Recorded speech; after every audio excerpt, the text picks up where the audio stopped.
ए हो त्यही त खोज्ने भनेको चाहिँ के उही गहिराईमा डुब्दै नडुबो डुबिसकेका छौ भने मोती नटिभी नफरक खोज्ने भनेको पनि मैले त खोजेको थिएँ सुख आउन आऊ खोजेँ त मैले भनेर त्यस्तो खोजेर हुँदैन। र तपाईँलाई एउटा उदाहरण दिन्छु है त हजुरले यहाँ यो वरिभरिमा रातो कलर यसो कतिवटा यसो गर्नु त रातो कलर यहाँ पनि छ टेबल यहाँ रातो अलिअलि छ होइन। अब मैले हजुरलाई रातो कलर हेर्नु भने हजुरको ध्यान कालोमा गयो गएन, हरियोमा गयो गएन, निलोमा गयो सेतोमा गयो अरूमा गयो गएन रातैमै गयो राइट।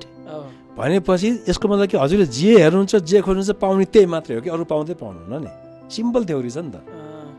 त्यो चाहिँ डिपली जान पर्यो किन म रातो भन्ने बित्तिकै त्यो ठ्याक्क रातो अब म भन्यो अनि थालिहाल्यो। अब म हजुरलाई हेबिटमा आउँछु यसबाट।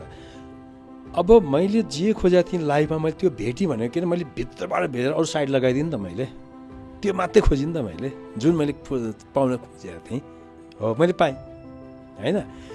अब यसको मतलब के भन्नु पऱ्यो भने हजुरले त्यो रातो खोज्ने कि कालो खोज्ने पहिला फिक्स हुनु पऱ्यो कि